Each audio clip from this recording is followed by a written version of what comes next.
Fala, galera, sejam bem-vindos a mais um Samba Talks, o nosso podcast.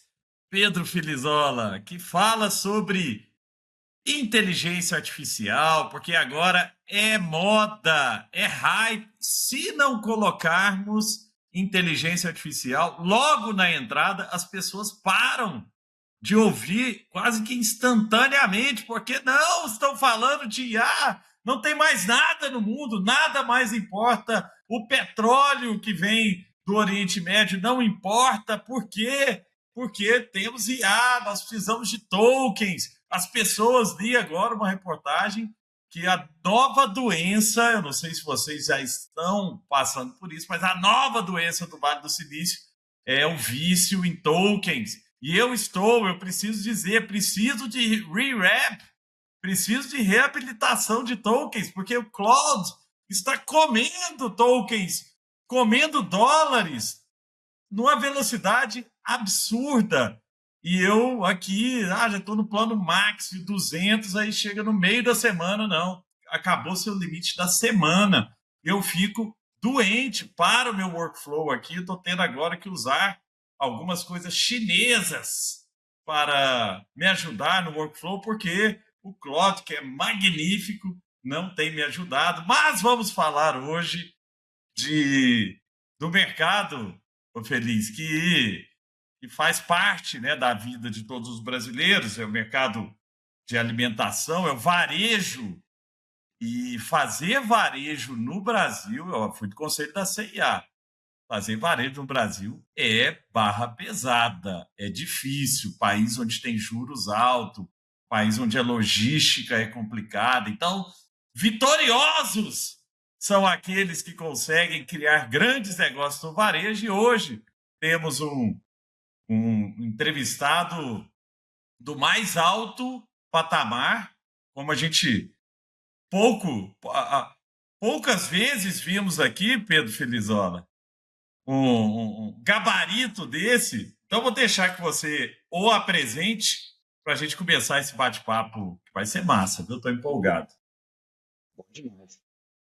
Estou super animado porque nós vamos falar aqui da economia real, né? E como é que a gente abre a caixa preta para a gente poder entender um pouco mais as entranhas, né? Porque a gente olha o produto na gôndola, parece que é fácil, mas a gente não sabe o tanto de coisa que acontece por trás para que a gente tenha essa facilidade, né, de ter acesso ao alcance da mão o nosso produto desejado.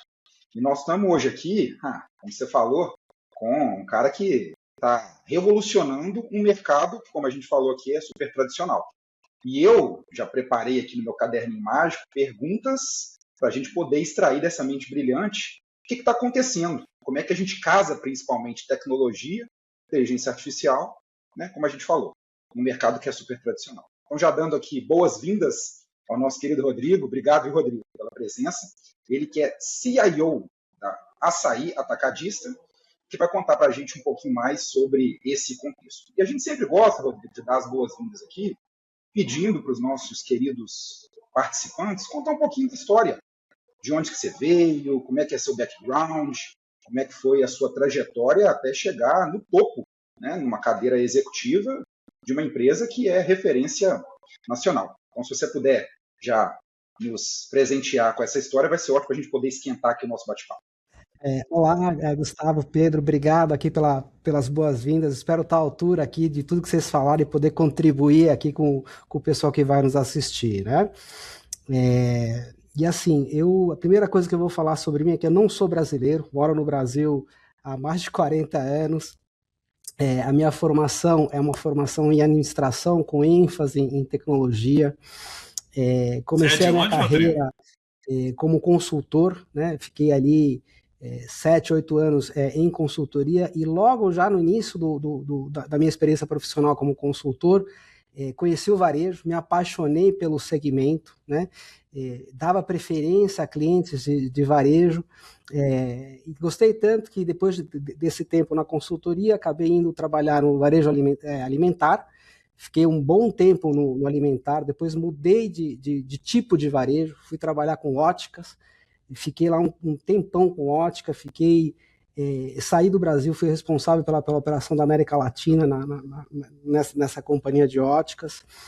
Em algum momento dessa jornada, achei farmácia interessante, então fui para o varejo farmacêutico, né, empresa brasileira, e de lá vim aqui para o açaí. Então tem uma trajetória de tecnologia, mas voltada ao varejo de mais de 3 décadas, né, o que me permite aqui contribuir aqui com o açaí nos últimos 6 anos, Pedro. Que legal sua história, incrível, você que tem vivência por vários lugares diferentes, né, mercados diferentes, mas muito dentro do varejo. E o varejo, eu tive a oportunidade, Rodrigo, de ficar 5 anos lá como advisor da CIA, que é um grande varejista, super legal. E que eles tiveram que se reinventar. E o varejo precisa se reinventar quase que diariamente, porque o ritmo do varejo é frenético. O ritmo de reinvenção e o que está funcionando hoje, às vezes semana que vem já não funciona. É muito rápido. Eu fiquei assustado assim, quando eu fui para esse mundo lá na CIA. Agora eu estou na Disub, que é uma distribuidora de petróleo lá do Norte e Nordeste, que também vive esse mundo de diariamente ver, né, quanto é o preço da gasolina em tal lugar, do diesel e tal, ainda mais com esses conflitos que estão acontecendo no mundo inteiro. Então é muito complexo. Como gerenciar um ambiente complexo como esse? Eu que estou fazendo, Rodrigo, um curso na Universidade do Alibaba, que tem um gráfico lá agora mostrando que nós estamos saindo de um ambiente onde o input e o output eram conhecidos, quer dizer, para eu melhorar minha margem, eu tenho que reduzir isso aqui, eu tenho que aumentar a venda, eu tenho que... A gente sabia, e a gente está indo para um ambiente muito mais complexo, onde eu não sei direito o que eu tenho que fazer de input, e eu não sei qual é o output, que é essa nova era da inteligência artificial, essas coisas. Mas, num gigante como o açaí, você tem legado, porque muito startupeiro esquece disso, que tem sistemas lá dentro que rodam há 20 anos, tem sistemas que vêm de fusões, tem sistemas que não dá para mexer, banco tem sistema que está em COBOL, que é uma linguagem, né, muito antiga, mas, cara, não mexe, não põe a mão, vamos mexer em outras coisas. Como é que você, na área de tecnologia, informação e dados, cuida do legado e com a velocidade que o açaí precisa para evoluir, né? Que o varejo te demanda? Conta para a gente como é que é o seu segredo aí. Eu super concordo contigo, né? O varejo ele é muito dinâmico e é o que apaixona os varejistas, né? Quem trabalha nesse segmento ele é apaixonado, né? Viciado até nesse dinamismo e nessas mudanças, né? Eu quando cheguei aqui na empresa, para você ter uma ideia, né? Que você estava falando de mudança, eu lembrei dessa história. Quando eu cheguei aqui na empresa, a gente falava muito de uma venda para pessoa jurídica, né? Hoje, com a expansão que a gente teve na companhia, a gente vende mais para clientes finais, né, para pessoa física, para clientes como nós, né, nossas famílias. 58% da nossa venda hoje é para cliente final. Isso é muito diferente, né? A dinâmica, a rotina de compra de uma pessoa jurídica é muito diferente da pessoa física. E a gente adaptou esse negócio. Estou respondendo aqui com experiências vividas, né, cicatrizes nas costas, né, Gustavo? E no fundo é isso, né? Você tem que estar com um olhar ali, no teu transacional, no teu básico ali, na tua contabilidade, no teu financeiro, que isso é quase que um COBOL, né? É mais estático, né? E ao mesmo tempo RP, acompanhar, né, essas mudanças. Exato. E ao mesmo tempo acompanhar, né, as mudanças do cliente, né? Que passam de uma cesta de pessoa jurídica, né, que faz uma compra ali para o seu negócio, né, para o seu consumo em grande escala, para uma cesta de cliente onde o consumo é familiar, o consumo é unitário, é outro tipo de serviço, né? E no volume nosso, né, com 40 milhões de clientes, no mês, a gente só faz isso através da tecnologia, né? Para entender essa mudança, para se adiantar a mudança. E um pedaço disso a gente faz no legado, no transacional, que tem que ser estável, que tem que funcionar, e toma um bocado de tempo, um bocado de esforço do time de manter o básico bem feito, né? Porque ele é fundamental para nos permitir fazer mudanças, muitas vezes no legado, mas muitas vezes trazendo outras soluções, né? Que acabam se integrando. Diferente da indústria, né, pessoal, o varejo ele não tem um único RP que faz tudo, né? Tipicamente a gente tem um sistema para rodar os caixas da loja, tem outro sistema para integrado para gerar estoque, fazer abastecimento, precificação de mercadoria e assim por diante, né? Então a gente. Rodrigo, para a gente ter uma ideia aqui, né, para quem não é do setor, uma loja hoje do açaí, quantos sistemas rodam ali para fazer aquele negócio? Que é o que o Feliz falou. O que está por trás? Loja, na loja rodam mais de 15 sistemas, na loja. Nossa. Né? Que ali, na verdade, a gente serve a loja centralmente. Né? Então, todo o abastecimento é feito centralmente, grande parte da precificação é feita centralmente, e a loja, obviamente, ajusta ali a uma condição mais diária e tal. Então, na loja, você tem algo em torno de 15 sistemas. Né? No ecossistema todo aqui do açaí, a gente beira a centena. Olha isso. Mas aí. E tudo integrado, né? Pedro, tudo integrado. Antes de você entrar aí, só para eu descer um pouco mais, viu, Rodrigo, nesse ponto do legado e o novo, né? Como é que você divide o time, assim? Porque eu entendo, Rodrigo, que até o perfil do time é diferente, né? Você tem o perfil técnico ali que gosta de manter as coisas funcionando. E tem gente que, cara, se você me puser dentro de uma rotina, eu fico louco. Porque é meu perfil, eu não consigo ser o cara que fala, todo dia você vai entrar aqui, vai olhar isso aqui, vai ver se isso aqui tá de pé, se isso aqui...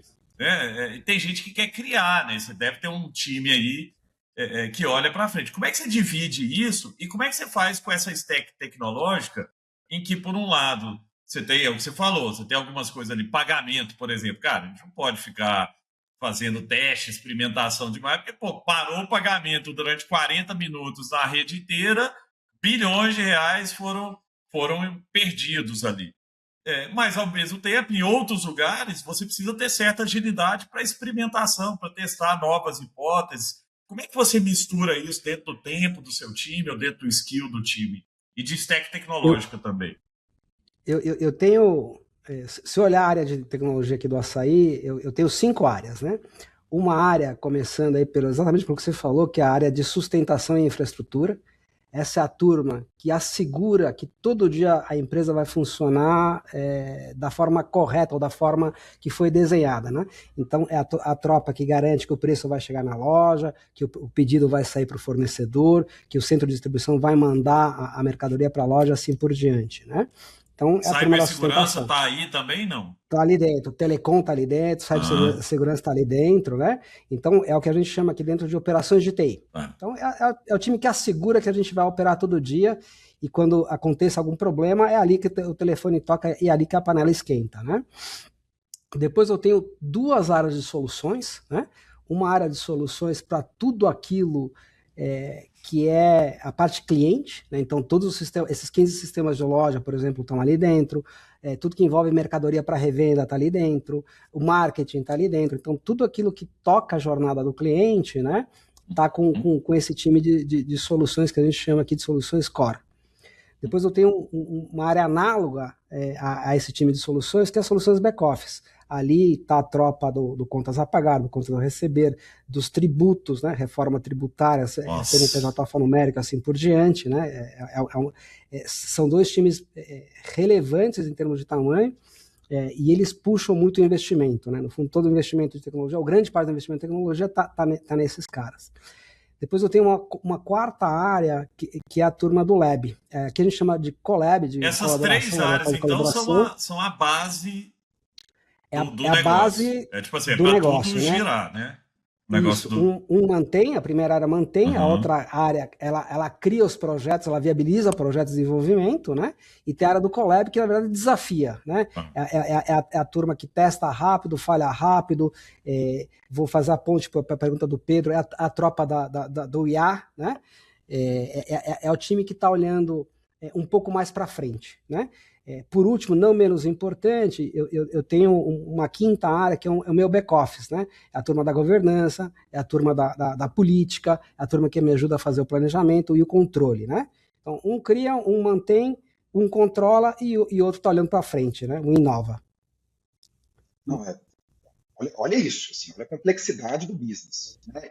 E aí, Rodrigo, assim, já vou puxar uma pergunta aqui, mas se você puder dar um contexto também para todo mundo ficar no mesmo denominador dos números do açaí, né? Porque acho que só Claro, tudo que você falou aqui com relação à estrutura já deu para ver que é um claro. gigante com vários níveis e avenidas mesmo de desafios que precisam ser feitos. Eu já vou emendar a pergunta aqui e você já pega de primeira, porque, cara, com esse nível, né, de volume, né, de centenas de lojas, de milhares de clientes, eu imagino que a pressão de TI deve ser grande por onde focar, porque você deve ter vários clientes no final das contas. Então, como você É. falou aqui, você atende a governança e te pede uma coisa, aí o time ali da ponta te pede outra, e aí o outro time te pede outra. Como é que você, né, organiza tudo isso?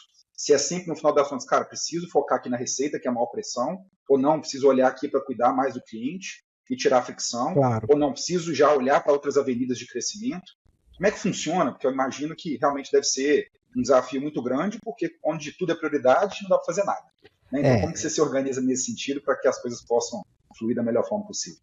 quem tudo quer nada pode, né, Pedro? Priorização Exato. é a chave do negócio. Mas falando alguns números, acho que é importante dar um pouco a magnitude aqui, né, da companhia. A gente está presente em 24 estados e o Distrito Federal, somos em 313 lojas e contando, né?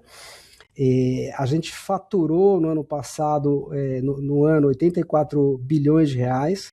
Nós temos mais de 90 mil colaboradores atualmente, né? E passam nas nossas lojas mais ou menos 40 milhões de clientes por mês. Então, essa é um pouco Caramba. a magnitude da companhia, né, Pedro? E assim, obviamente, as demandas, né, por eficiência, por produtividade, por sistema, por evolução, inovação, elas são das mais diversas numa companhia desse tamanho, né? E o segredo é a gente olhar sempre o cliente, né? O que faz sentido para o cliente? Se faz sentido para o cliente, se aumenta a verba, a venda, o faturamento e traz redução de custo, poxa, é top 1, né?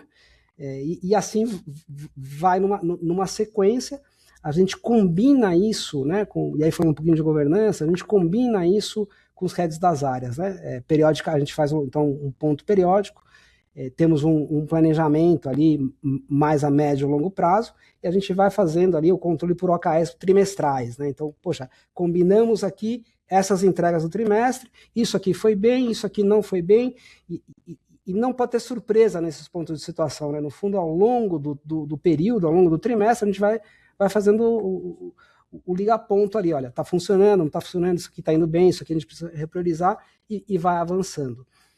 Tem coisas que a gente faz muito mais adotando metodologias agile, né? Então tudo aquilo que toca cliente, aplicativo, IA, a gente adota, obviamente, metodologia mais agile, né?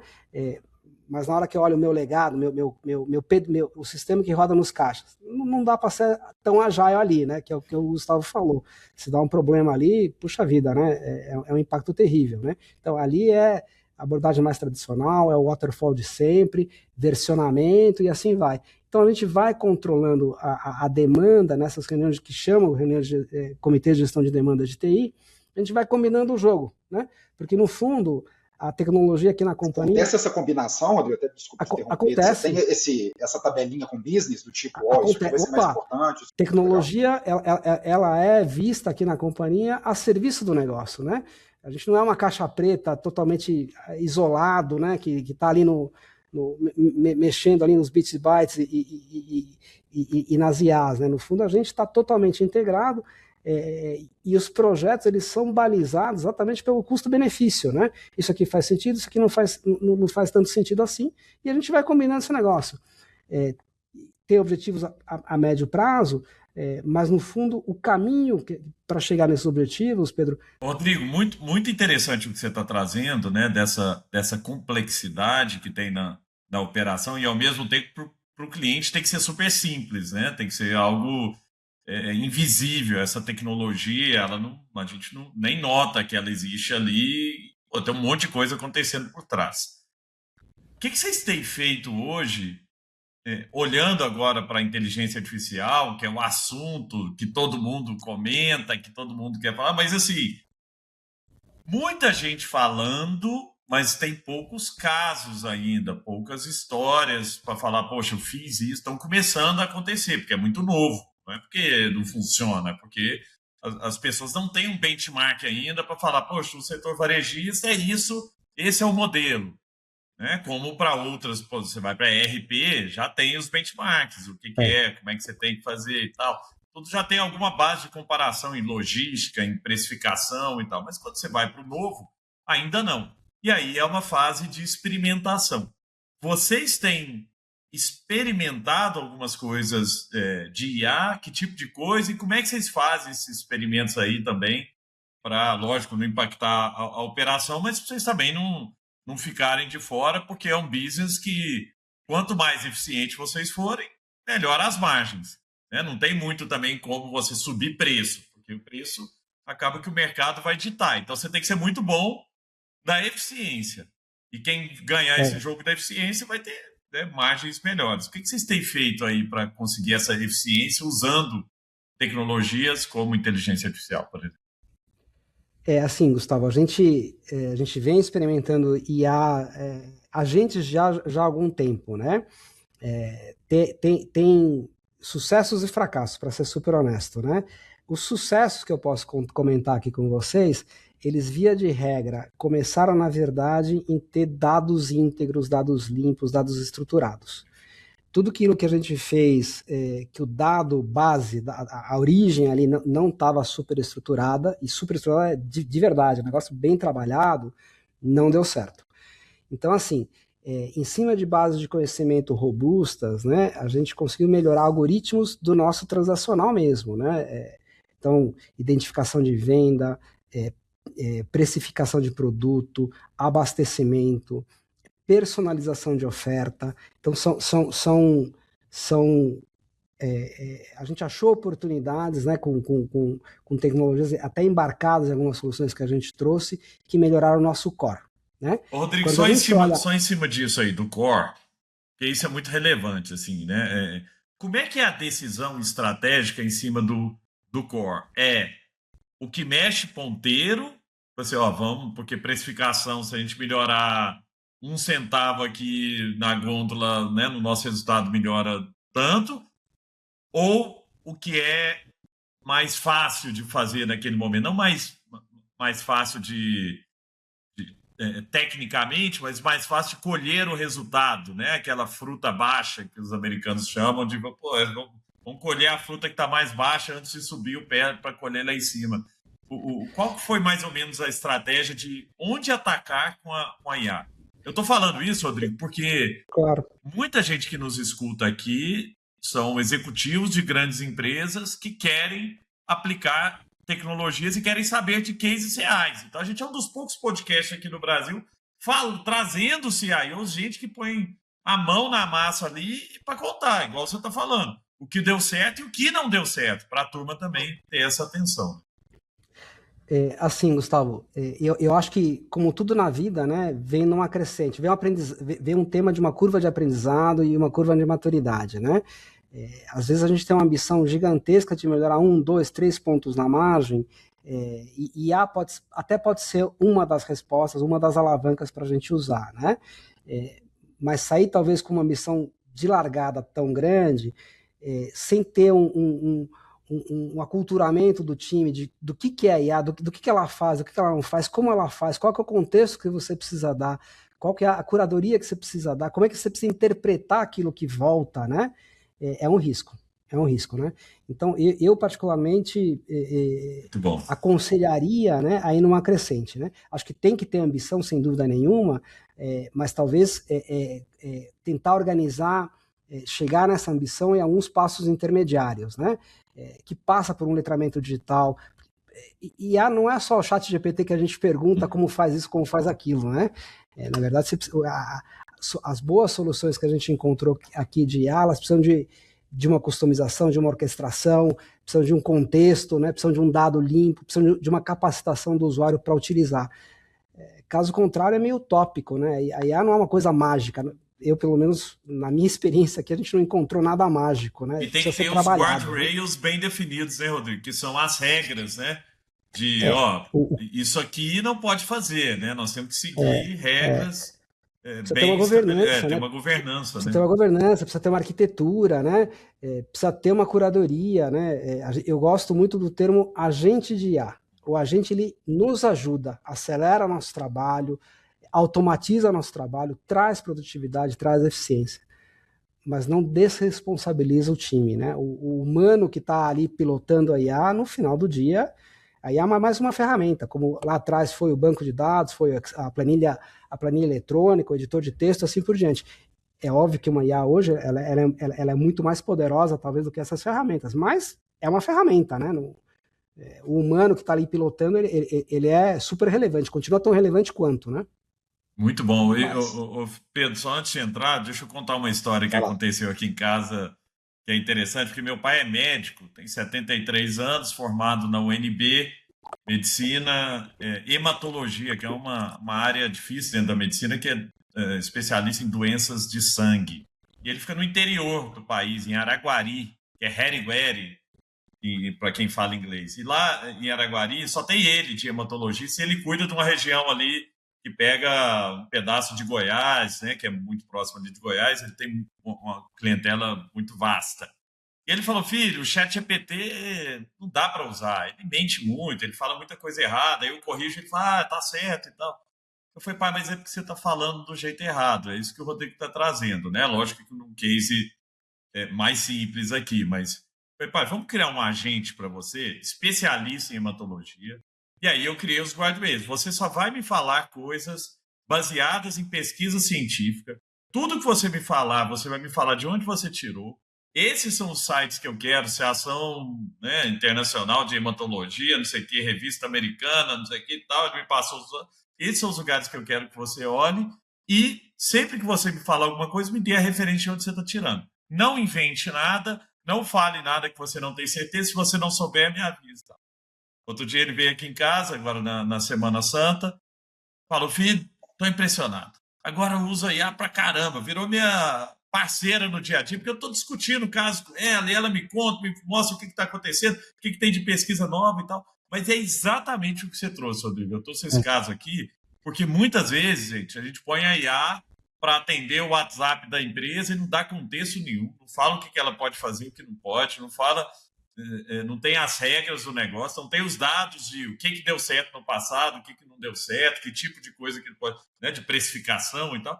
E aí vai dar errado mesmo. E aí a gente tem uma reportagem lá da MIT Technology Review, inclusive sou colunista lá, me sigam lá, pelo amor de Deus, deem clique para que eu ganhe views lá. Não tenho tido views lá na MIT Tech Review, mas, ô Rodrigo, a gente tem que ter essa atenção, porque senão, como dizem eles, lá na reportagem ficou famosa, 95% dos casos a IA vai falhar mesmo, porque não tem isso que o Rodrigo está trazendo. Vai lá, Felizola. Boa, é o que você falou, né, Guti? Contexto, no final das contas, vale para tudo, né? Tanto para o lado não tecnológico, mas com esse caso que você trouxe, né, isso acaba sendo a base, né, fundamental. Mas, Rodrigo, é o seguinte, cara, nós estamos falando de um business B2C raiz mesmo, né, que atinge 90, 95, para não falar 100% da população, que tem conexão, né, com o atacarejo, né, com o produto do varejo. E assim, você falou algumas coisas interessantes, fui anotando aqui no meu caderninho mágico, essa migração do B2B para o B2C vai ter um desafio. Eu trabalhei a vida inteira com B2B, inclusive eu e o Gustavo, a gente trabalhou junto por 14 anos, e é totalmente diferente. Agora eu estou no business de plano de saúde pet, é um mercado que tem crescido, né, de forma gigantesca aí no Brasil, e é muito diferente.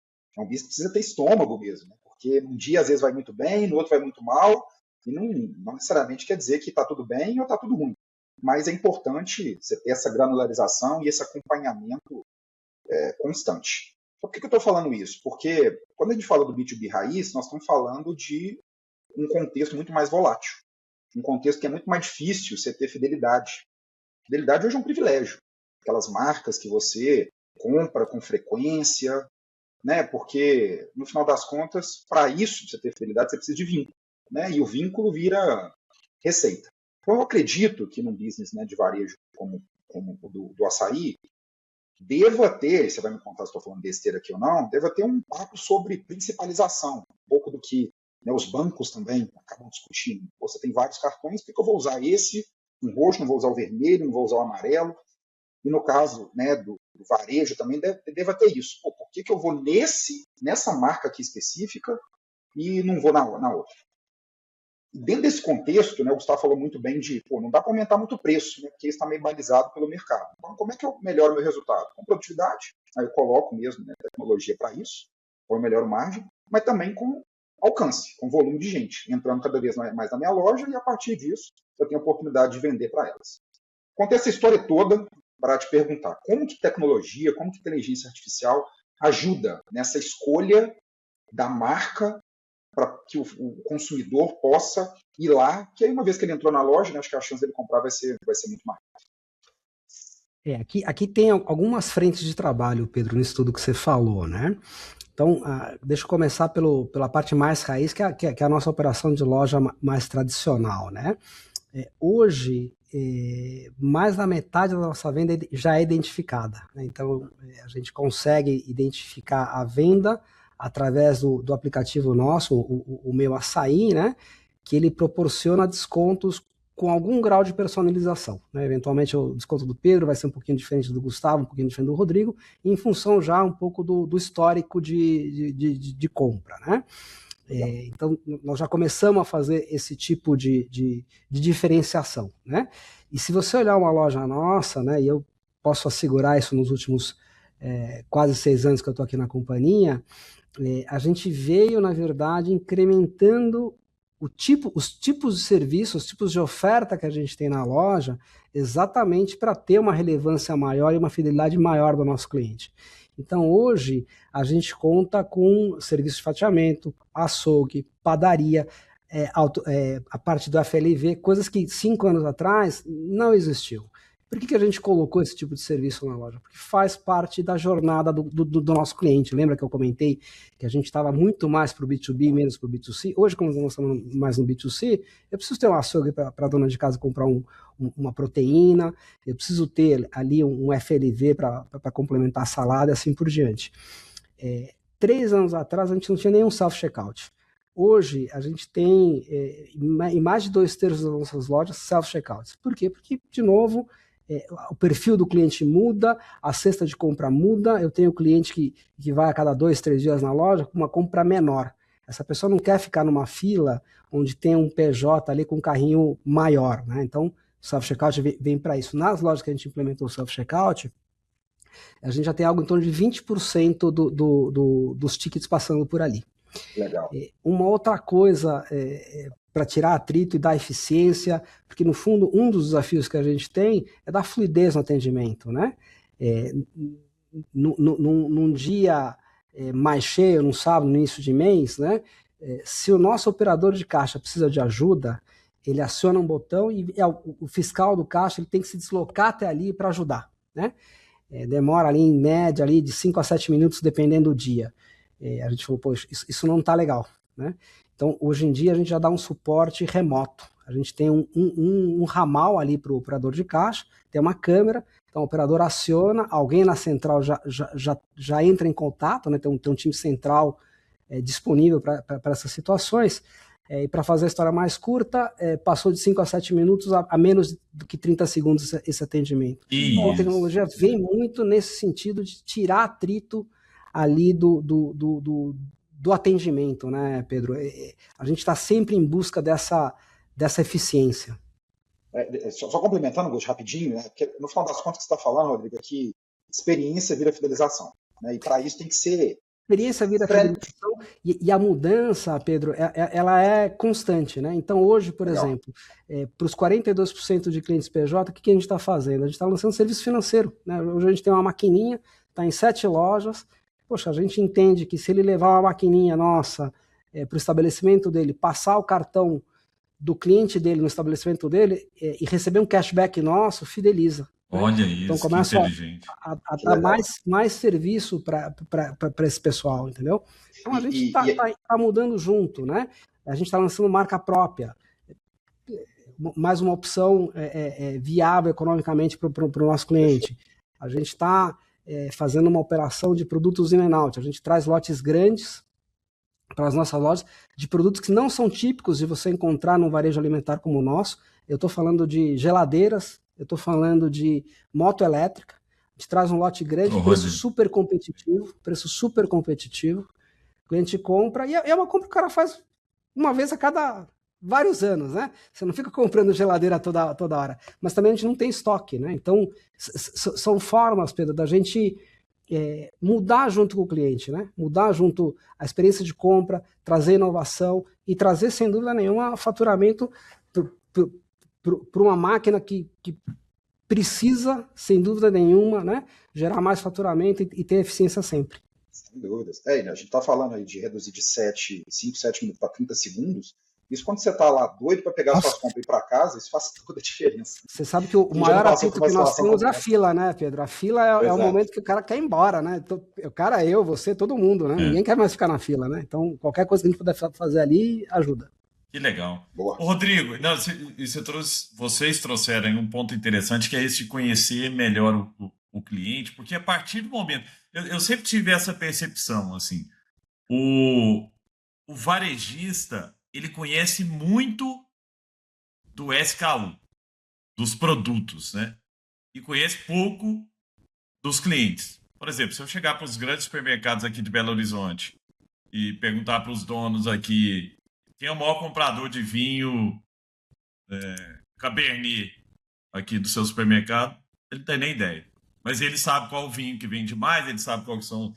Então, mas é porque o olhar sempre foi do varejo, sempre foi para produto. Tem que ter esse produto. Agora, o que você está falando é, uma vez que eu olho para o cliente, eu posso criar experiências completamente diferentes, inclusive, Rodrigo, de SKU por região, né? Por exemplo, eu posso ter regiões onde eu tenho determinado tipo de produto, porque lá eu tenho determinado tipo de perfil de cliente, e outras regiões eu tenho. Só que fazer isso em escala, você precisa realmente ter muita inteligência, né? Para falar, poxa, qual produto vai para onde e como eu vou distribuir esse produto da maneira mais eficiente, para também não ter esse trabalho com muito produto perecível.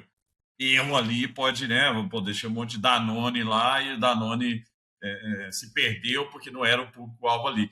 Como é que vocês têm usado essa inteligência para linkar esses dois mundos de, a partir do momento que você começa a entender quem são as pessoas que estão lá e o comportamento dessas pessoas, linkar isso ou conectar isso com produtos?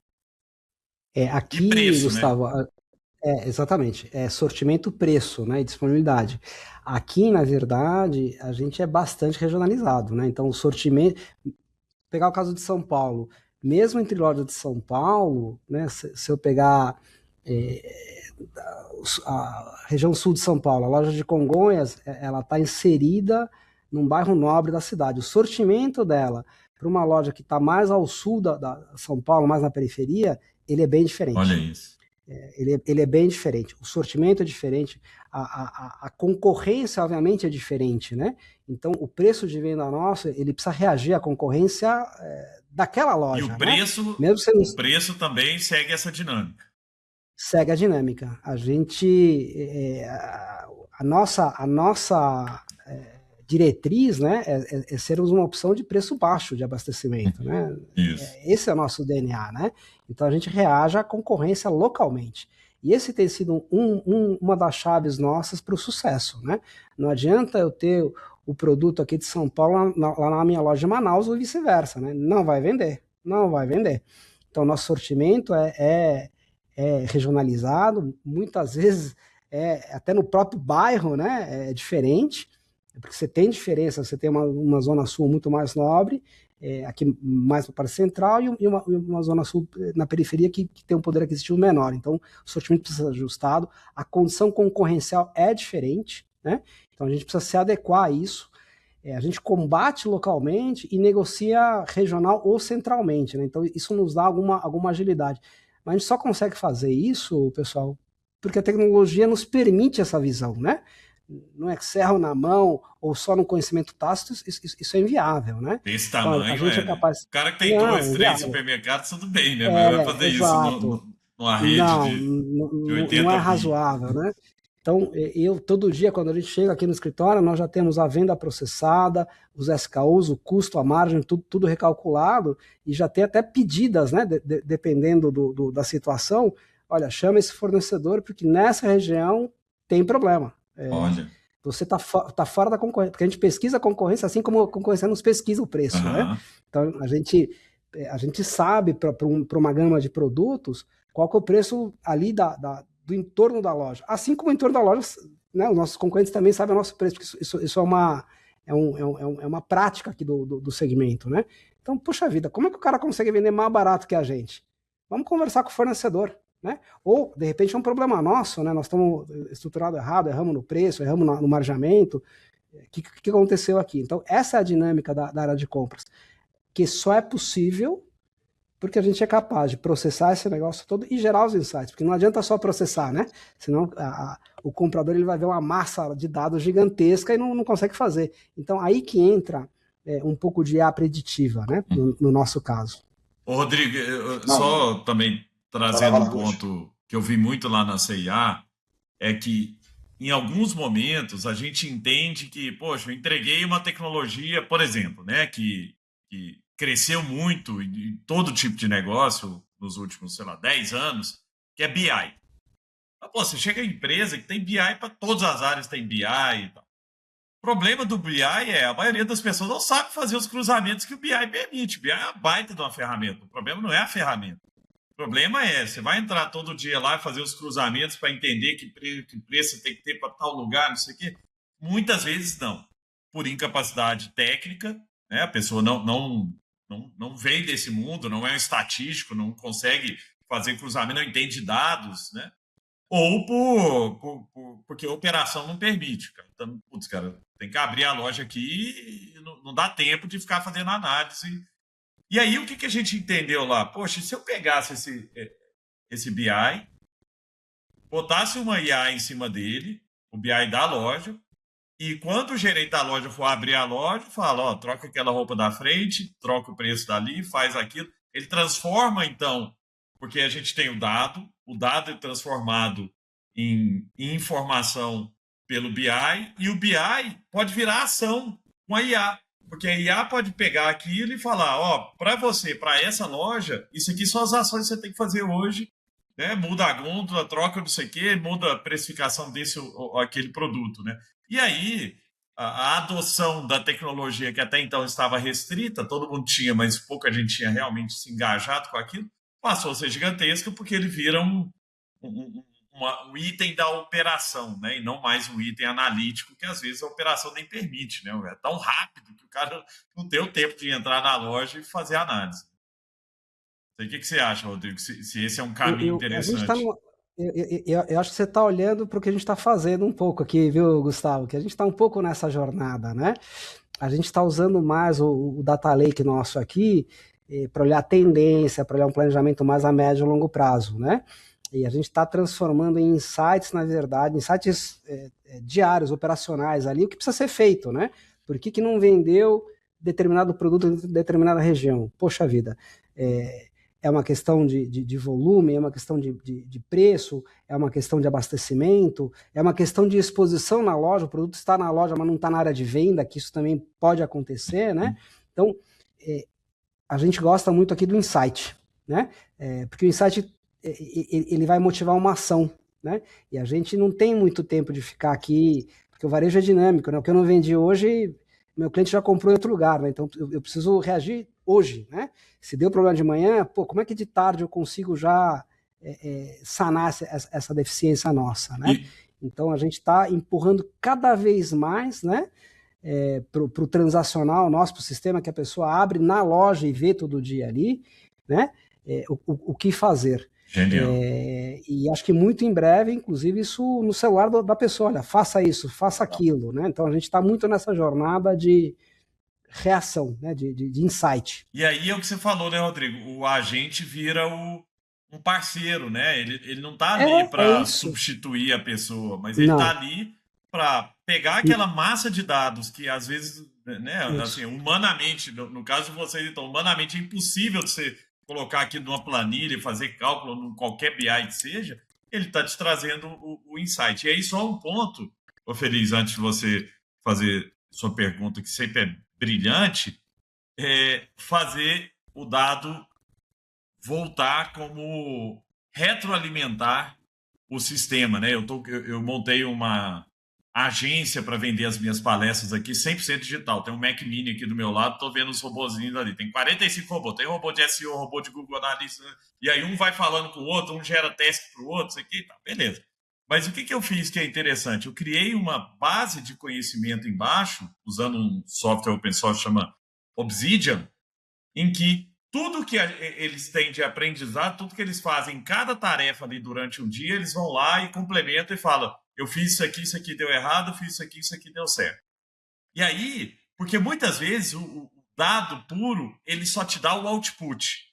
Ele fala, vendi mais ou vendi menos, mas ele não te fala o que eu fiz para vender mais ou o que eu fiz para vender menos. Aí o que eu estou fazendo de experimentação aqui, isso aqui é uma experimentação, eu quero entender a jornada, que é o que você falou.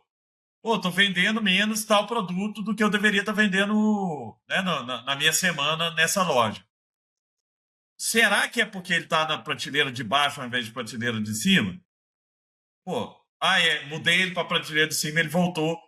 Então, mudei para a prateleira de cima e ele voltou a vender, ele é um input importante, porque ele que vai trazer no próximo insight, ele vai trazer um conhecimento, né, para ser utilizado em outros lugares, né? Então, eu vejo isso porque muitas vezes a gente conecta o LLM lá da OpenAI ou de quem quer que seja, né, do Claude, da Anthropic, do Google e tal, direto na base de dados.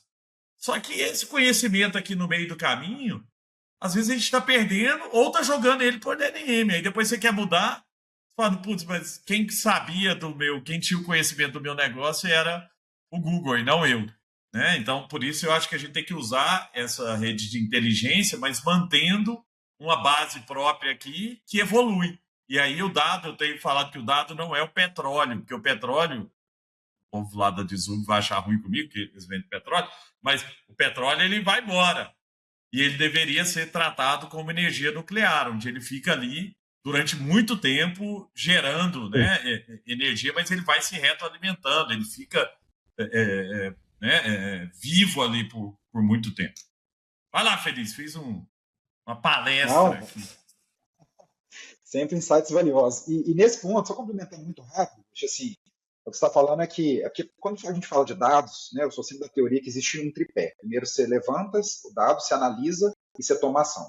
Você está falando que você está incrementando a forma de você levantar o dado e analisar, né, porque tem muita gente que erra nesse meio do caminho, mas agora com a inteligência artificial a gente está vendo que o input ele pode vir de outros dados e o aprendizado na hora de analisar ele acaba sendo muito mais dinâmico. Mas é isso, acho que os agentes eles estão vindo para poder te ajudar a tomar ação. Porque às vezes a gente para ali estou levantando o dado, como você falou, tem um BI aqui gigantesco, um painel da NASA, cheio de informação, tá, mas o que eu faço com ela? Eu não sei que cruzamento que eu faço, o que eu vou usar para poder agir, né? Então, muitas das vezes, o famoso ACF, né, o arroz com feijão, de poucos e bons dados, acaba sendo a diretriz mais eficiente de você conseguir mexer o ponteiro com base em tudo isso que a gente está falando. Mas vamos lá, Rodrigo, assim, quando a gente fala de varejo, nós estamos falando de produto, né, na grande maioria das vezes. E produto, nós estamos falando mais de uma compra pontual. Eu vou lá e compro. Né? E a gente está vendo que cada vez mais os business eles estão olhando com muito carinho para serviço também. Por quê? Porque serviço tem a ver com recorrência. E recorrência tem a ver com previsibilidade, que faz com que você garanta a receita no longo prazo. E com isso, né, no final das contas, você aumenta a margem e aumenta a rentabilidade. Eu sei que o Assaí tem ido nessa direção. Né? Você mesmo falou de serviços financeiros ali para o B2B, de trazendo, de repente, não sei, tudo de assinatura. Como que você vê, primeiro, né, aí pegando emprestado aí um pouquinho da sua cabeça de business, que eu sei que você está conectado com isso o tempo inteiro, né, com o mercado, com o cliente, e como é que a tecnologia vem, talvez até conectando com esses dados que você vai tendo ali dos insights, muito menos reativos e muito mais proativos, para no final do dia a gente melhorar, né, a rentabilidade, a margem e fazer o business prosperar. Eu acho assim, Pedro, mais do que nunca, né, o cliente hoje ele está mais conectado. A gente tem aí 4 ou 5 gerações diferentes sendo nossos clientes, poder de compra mudando, né, não só entre as gerações, mas as decisões de compra também sendo tomadas de forma diferente. A única certeza que eu tenho é que a gente vai mudar conforme o cliente, vai ser rápido, porque a mudança do cliente, do perfil de compra, ela está sendo assim, muito rápido. Nesse meu tempo todo de varejo, eu nunca vi mudanças tão significativas tão rapidamente, né? O Gustavo estava falando da IA, né? Aqui tem a proteína, tem o suplemento agora, né? Nós estamos para abrir farmácia, né, dentro da loja, né? Uma experiência Verdade, lá hein? Estados É Unidos. mesmo. Lá Foi Estados liberado Unidos, né? agora. Que tem a ver com recorrência, tem a ver com saudabilidade, né? Temos uma linha agora de produtos saudáveis, de complementos alimentares. Então, assim, eu acho que não é só serviço, eu acho que a gente tem que acompanhar aqui do nosso lado a tendência de compra do cliente, a mudança do cliente, né? Então, eu acho que as novas gerações terão comportamentos diferentes e a gente tem que estar preparado para isso, né? Assim, e evoluindo junto com eles. E assim, né, você perguntou qual é o papel de tecnologia nisso tudo. E não é porque eu sou o responsável por tecnologia aqui na empresa, não, mas é fundamental, né? A gente, primeiro, sem tecnologia não consegue entender a mudança da tendência. Sem tecnologia a gente não consegue mudar tão rápido quanto o cliente mudar.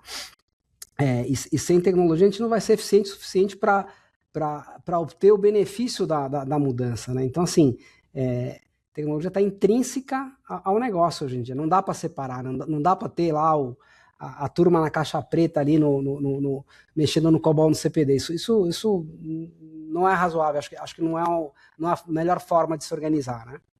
Rodrigo, para a gente fechar esse papo massa, viu? Aprendi pra caramba e tenho certeza que quem ouviu aqui adorou também. Eu sempre peço para o convidado tirar o chapéu. Eu vi que você tá com a camisa do açaí aí. Não precisa tirar sua camisa, não, mas só não sinta nenhum peso ou nenhuma responsabilidade porque você não está falando em nome da empresa, você está agora falando em nome de você mesmo, de Rodrigo. E aí eu queria que você falasse sobre como é que você enxerga o futuro do varejo. E aí eu tô falando de futuro, eu sempre puxo um pouco mais para frente, falando de 10 anos, para ser um negócio bem difícil mesmo, mas é mais para entender a sua linha de raciocínio, assim. Como é que vai ser daqui 10 anos? Como é que a gente vai comprar? Como é que eu vou entrar no açaí e vou fazer o quê? Ou eu vou entrar no açaí, ou o açaí vai vir até minha casa, ou a minha geladeira vai falar com o açaí. Me conta assim, o que né, que na sua cabeça, em algum momento, você pensa assim, cara, eu acho que lá na frente, quando, poxa, né, meus meninos aqui estiverem entrando na faculdade, o mundo vai ser assim. Como é que vai ser esse mundo do varejo alimentício, né? É mais do que alimentício, né? Mas o varejo onde eu saí está inserido. Olha, Gustavo, é difícil prever, né? É difícil prever, né? Quem iria prever as evoluções que a gente teve na época da pandemia, né? Acelerou o home office de uma maneira brutal, né? Quem diria isso? E quem diria que, à medida que o tempo fosse passando, as empresas decidiriam, né? Meio que voltar para o presencial na sua maioria, né? É difícil prever, mas com certeza, Gustavo, ele será diferente. Ele será diferente, né? O que a gente vê a médio prazo, né, é uma cesta de compra menor, né? É uma preocupação muito maior por saudabilidade. O consumo, né, de carboidrato, gordura saturada, esse tipo de coisa, de verdade a tendência é uma diminuição drástica, né? A longevidade ela está cada vez mais presente, né? Você acha que o Ozempic, Mounjaro e outros impactam nisso e vão impactar cada vez mais? Eu acredito que sim. Eu acredito que com o custo mais baixo de um GLP-1 ou desse tipo de medicamento, né? O emagrecimento da população ele é inevitável, né? Vai afetar até vestuário, eu acho, de verdade. Demais. Olhando lá, como você falou, puxando lá para frente. Eu acho que hoje a gente já sente um pouco, né? Então, assim, ele será diferente. Eu acho que as jornadas digitais e físicas, elas vão ser mais misturadas do que nunca. As pessoas vão comprar cada vez mais em plataformas, já compram, né? Mas eu não estou falando só de rede social, estou falando de todo tipo de plataforma. Eu acho que a tendência na verdade, você ter compras de cestas super misturadas. O cara pode comprar peça de reposição do carro, remédio, alimento e vestuário na mesma jornada. Por que não, né? Por que não? Vai depender muito de como é que o cliente vai se comportar. Eu tenho o prazer de ter 2 filhas, né? A minha mais nova tem 21 anos. A forma como ela pensa em comprar, ela é muito diferente de quando eu tinha 21 anos. Eu tenho um enteado que tem 13. Já é outra forma de pensar, né? Então eu acho que daqui a 10 anos, Gustavo, olha, vai ser diferente, né? E acho que a gente tem o dever da gente ir acompanhando essa evolução, né? E pode ser que vão ter robôs na nossa casa com inteligência artificial fazendo os pedidos, né? Ele mesmo vê, abre a geladeira lá, tá faltando com leite, certeza. já pede, já fala com o agente do lado do açaí e o agente já, né, conecta isso, a compra e a venda feitas por agentes, né? Eu não tenho dúvida, Gustavo, isso aí vai evoluir muito, né? Os agentes, assim, eu duvido que a maioria das pessoas que estão nos ouvindo não tenham no seu celular um agente para chamar de seu. Uma IAzinha, um chatbot, alguma coisinha. Eu duvido que não tenha. Isso Isso já veio para ficar, Exatamente. Importante saber usar, né? Muito bom. Rodrigo, adorei esse bate-papo aqui, foi incrível. Você trouxe, como você tinha falado no começo ali, você abriu o kimono, jogou limpo, falou coisas que deram certo, coisas que deram errado, e esse é o nosso intuito aqui, é inspirar outras pessoas. E como diz o meu amigo Rony Meisler, da Reserva, fundador da Reserva, Gus, as palavras inspiram e o exemplo arrasta. Então, mais do que a gente falar sobre IA e tal, é ter exemplos como o do Rodrigo do Açaí, que estão aplicando tecnologia para melhorar a vida das pessoas, para melhorar a experiência de compra, e fazem isso em larga escala. Então, imagina que toda a inovação que sai ali da área do Rodrigo, ou que a área do Rodrigo, né, de alguma maneira, está suportando a inovação, ela atinge milhões de pessoas. Então deve ser muito prazeroso para o Rodrigo e para o time dele saber que ele faz o bem, que é uma empresa querida dos brasileiros, que é uma empresa que tem, né, uma marca conhecida, que não tem rejeição e que tem essa experiência gostosa, porque eu lembro antigamente, eu não vou falar o nome da empresa, porque eu acho que nem existe mais, viu, Rodrigo? Quando eu estava em Araguari, eu ia em Uberlândia com meus pais num atacarejo lá. Foi um dos primeiros aqui do Brasil. E lá na porta eles revistavam a gente, olhavam, conferiam todos os produtos, olhavam na nota, fazia aquele negócio. E a experiência era muito difícil, você tinha que pedir coisa, realmente era feito para atacado.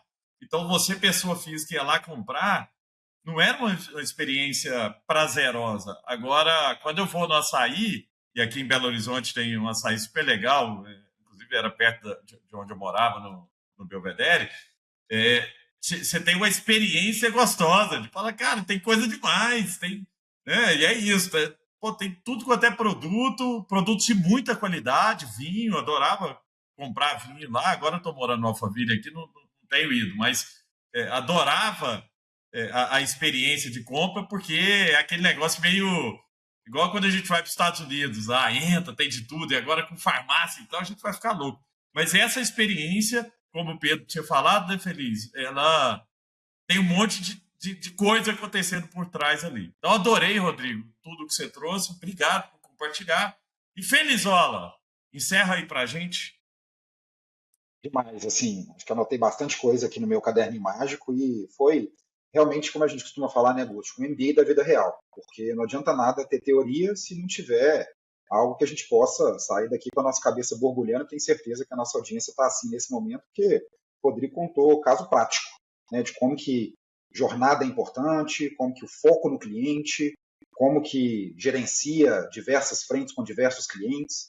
e uma complexidade gigantesca. Nós estamos falando aí de 90 mil funcionários, 40 milhões de pessoas passando nas lojas, um faturamento gigantesco, mas que aos poucos e introduzindo de uma forma que possa fazer sentido para quem importa, que é o cliente, a tecnologia vem cumprindo um papel fundamental aí num grupo, como o Gustavo falou, é super querido. Então, mais uma vez, obrigado, Rodrigo, pela participação. Tenho certeza que, assim como a gente, nossa audiência saiu com a cabeça fervilhando aqui de boas ideias e bons insights.